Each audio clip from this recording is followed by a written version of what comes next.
വനമന്ത്രി രാജിവെക്കണമെന്ന് താമരശ്ശേരി കാഞ്ഞിരപ്പള്ളി ബിഷപ്പുമാർ. വന്യജീവി ആക്രമണത്തിൽ ആളുകൾ കൊല്ലപ്പെടുമ്പോൾ സർക്കാരും വനം വകുപ്പും എവിടെ പോയെന്ന് കാഞ്ഞിരപ്പള്ളി രൂപതാധ്യക്ഷൻ മാർ ജോസ് പുളിക്കൽ ചോദിച്ചു.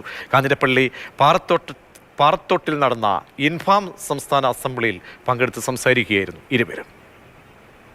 കർഷകരായതുകൊണ്ട് കാർഷിക മേഖലയിൽ പ്രവർത്തിക്കുന്നവർക്ക് ജീവിക്കാനുള്ള അവകാശമില്ലേ? സർക്കാരും വനപാല ഉദ്യോഗസ്ഥരും നോക്കുകുത്തികളായിട്ട് നിൽക്കുകയാണ്. എവിടെയാണ് ഇവിടെ ഭരണമുള്ളത് എന്ന് നാം ചോദിക്കുകയാണ്. ഈ അവസരത്തിൽ ഉത്തരവാദിത്വം ഏറ്റെടുത്ത് വനമന്ത്രി രാജിവെക്കണമെന്ന് തന്നെയാണ് നമ്മുടെ ആവശ്യം. നിങ്ങളൊന്ന് കൈയടിക്കണം. ഈ വലിയ ഉത്തരവാദിത്വം ഏറ്റെടുത്ത് വനമന്ത്രി രാജിവെക്കണം. കാരണം നമുക്ക് വനപാലകരെ ഉണർത്താൻ സാധിക്കണം. ഒരു ധാർമ്മികമായിട്ട് അദ്ദേഹം ഉത്തരം പറയുകയും ചെയ്യണം എന്നാണ് നമ്മുടെ ഇൻഫാമിൻ്റെ ആവശ്യം.